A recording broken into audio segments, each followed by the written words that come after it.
네, 안녕하세요. 4월 17일 마감 브리핑 시작하도록 하겠습니다. 일단 전일 미국장을 보시면은 생각보다 양호한 흐름을 보여줬습니다. 이스라엘하고 이란하고 분쟁이 있지만 그래도 좀 많이 완화되는 모습을 좀 보여주고 있습니다. 좀 세부적으로 보시면은 반도체주가 아무래도 좀 반등이 좀 나왔고, 그렇다 보니까 우리나라 증시도 오늘 반도체주를 필두로 해가지고 반등이 좀 나오는 모습을 보여줬습니다. 국내 증시 보시면은 일단 지수상으로 봤을 때는 갭이 뜬 다음에 이렇게 하락으로 밀리는 모습을 이렇게 보여줬습니다. 다만 아까 말씀드렸다시피 저는 이제 미국장에서 반도체주가 반등이 나왔기 때문에 우리나라 증시 같은 경우도 오늘 이제 지수상으로는 이제 하락한 모습을 보여주지만 상승 나온 종목들을 보시면은 거의 반반 정도 나왔습니다. 어제랑은 좀 다른 모습이죠. 그래서 그에 비해 가지고 지수가 오히려 조금 이렇게 밀리는 모습. 그 외에 이제 시장에서는 오히려 흐름은 어제보다 좋았다, 이렇게 생각을 하시면 될 것 같습니다. 수급 동향을 좀 보시면은 오늘도 이제 코스피에서는 외국인하고 기관이 계속 매도를 이어가고 있습니다. 그다음에 오늘 코스닥에서는 오랜만에 이제 기관이 매수를 했죠. 아무래도 코스피 대비해 가지고 코스닥이 계속해서 하락폭이 좀 컸기 때문에 저가 매수가 조금 들어왔다, 이렇게 보시면 될 것 같습니다.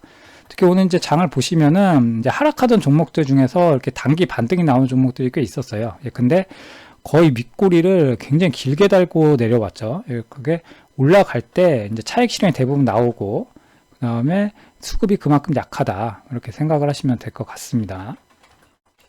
매매 동향을 좀 보시면은 어제 같은 경우는 이거 정반대였습니다. 지금 외국인이 삼성전자를 사고 SK 하이닉스, 그 다음에 한미반도체 이렇게 매도를 했잖아요. 근데 이거를 이제 기관이 그대로 매수를 했다, 이렇게 생각을 하시면 되는데, 어제는 이 정반대였다, 이렇게 말씀을 드립니다. 그러니까 서로 좀 이렇게 주고받는다, 이렇게 보이는 것 같아요. 결국 이제 지수, 그러니까 시가총액 큰 종목 위주로 서로 주고받으면서 약간 지수 관리를 하는 것처럼 보입니다.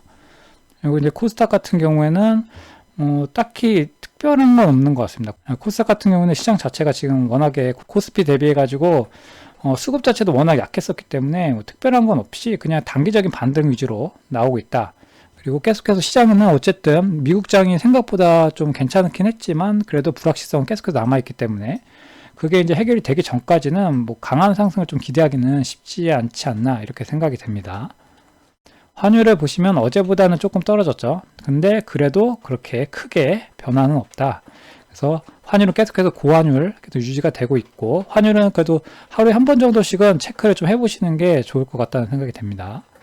이슈를 좀 체크를 해보면은 최근에 이제 총선이 끝나고 나서 금투세 관련해서 얘기가 계속 나왔었는데 국민청원이 5만 명을 돌파했다고 합니다. 그래서 5만 명이 돌파를 하면은 이제 대답을 해줘야 되잖아요. 그래서 곧 이제 이 내용에 대해 가지고 이제 얘기가 나오겠죠. 정부에서 어떤 생각을 가지고 있다, 이런 내용이 나올 건데 여소야대 쪽에 있기 때문에 아무래도 금투세가 폐지가 될 가능성은 그렇게 높아 보이진 않습니다. 그래도 일단 유예가 되거나 아니면 좀 약간 바뀌거나 내용이 그렇게 좀 바랄 뿐인 거죠.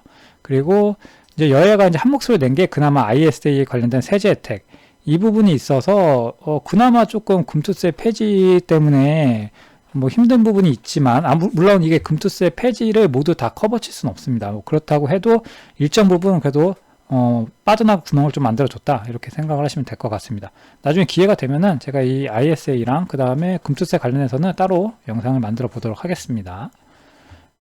그리고 다음 내용은 어제 이제 미국장에 나왔던 내용이죠. 계속 나왔던 내용인데 어제 파월이 한 번 더 이렇게 세게를 박아줬습니다. 금리나 지연 이제 좀 늦게 하겠다, 이런 얘기 나오는 거죠. 물가가 확실히 될 때까지 2%, 목표가 2%죠. 그래서 이게 이제 확실히 나오기 전까지는 천천히 하겠다, 급하지 않다, 이렇게 얘기를 하고 있습니다.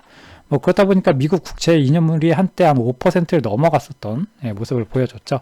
근데 그거에 비해서는 시장이 생각보다는 양호했습니다. 어제 미국장 보시면은 이런 내용도 나왔고, 그 다음에 이제 이란하고 이스라엘 내용도 아직 해결이 안 된 부분인데도 생각보다 지수는 굉장히 강력하다. 그래서 이게 추가적인 하락이 나올 거냐 말 거냐는 조금 더 보셔야 될 것 같아요. 지금 내용은 사실 악재는 나올 만큼 다 나왔거든요. 나왔는데도 지수가 크게 빠지지 않고 있기 때문에 방향을 틀 수 있은지 한번 보시면 될 것 같습니다.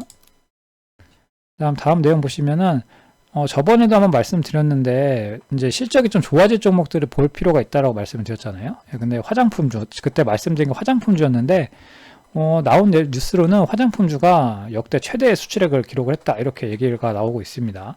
예전에 중국에서 거의 다 판매가 됐는데 이제는 뭐 동남아나 뭐 유럽 또 미국까지도 판매가 많이 되고 있다고 하죠. 그래서 화장품주가 의외로 실적 개선이 상당히 많이 될 가능성이 있다. 그래서 화장품주에서 실적이 개선되는 종목들을 좀 리스트업을 해가지고 보고 계실 필요가 있겠다, 이렇게 생각이 됩니다. 그다음에 여기서 또 나오고 있죠. 차, 이제 현대차랑 기아가 뭐 강달러 수혜주다 이래가지고 조금 상승이 나왔던 부분이 있는데, 그거의 다음 이제 수혜주가 어디 것이냐, 이 얘기 나오는데, 화장품하고 라면, 이제 해외에서 결국 잘 팔리는 것들이 달러로 결제가 돼 들어오잖아요. 그래서 이런 부분들의 섹터가 실적이 생각보다 괜찮을 거다, 뭐 이런 얘기가 나오고 있습니다. 곧 있으면 이제 1분기도 실적 발표 시즌 들어섰잖아요. 예, 그러다 보니까 이제 중소형주 위주로 이제 실적 발표가 나올 건데, 이때 이제 화장품주나 뭐 이런 것들을 조금 잘 지켜보실 필요가 있겠다, 이렇게 생각이 됩니다. 특징주를 좀 보시면은 DIT가 레이저 어닐링 장비 수요 급증, 뭐 내년에 최대 실적이 전망이 된다고 하죠. 그러다 보니까 지금 주가 자체도 당연히 최고가, 신고가를 기록하고 있습니다. 다만 이게 미리 땡겨서 올라간 부분이 있기 때문에 매수를 하는 거는 그렇게 좋아 보이진 않아요. 예, 그래서 일단 이런 내용이 있다는 것만 알고 계시면 되고, 뭐 이런 것들은 따로 관심 종목에 넣어두면은 추후에 이제 조정이 이렇게 나오면은 뭐 그때 가서 매수를 하는 게 맞는 거죠. 그 다음에 어제 말씀드렸던 모비데이즈, 틱톡샵, 시간에 상한가 나왔었죠. 예, 그래서 이 종목이 오늘 상한가 마감을 했는데, 지금 시간에서 또 지금 하한가 맞았습니다. 예, 그래서 좀 이런 종목들은 변동성이 상당히 크다. 그래서 올라갈 때는 매도 관점, 떨어질 때 오히려 매수 관점을 봐야 된다, 이렇게 말씀을 드리겠습니다. 또 그리고 오늘 아까 말씀드릴 때 종목들이 오늘은 지수 대비해 가지고 거의 반은 상승했다, 이렇게 말씀을 드렸잖아요.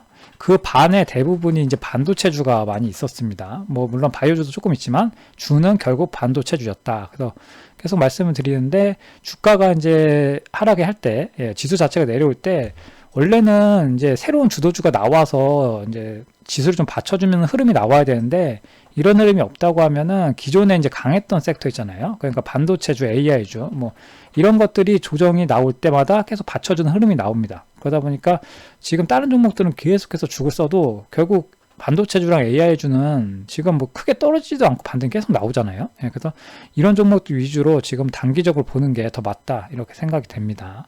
그 다음에 S바이오베직스는 계속 신고가가 계속 나오고 있죠. 파킨슨병 치료제. 뭐 거래대금도 상당히 많이 터지고 있어가지고, 이게 사실 저는 바이오주를 그렇게 좋아하진 않는데, 그래도 일단 기술적인 측면에서 봤을 때는 신고가를 뚫으면서 강한 거래대금이 터졌습니다. 그래서 이게 이제 예전에 종목들이 올라갈 때는 사실 그렇게 막 실적이나 기대감만 가지고 올라가잖아요. 그래서 종목을 좀 그냥 천천히 봐두셔도 나쁘진 않겠다 생각이 들어서 특징주로 가지고 왔습니다.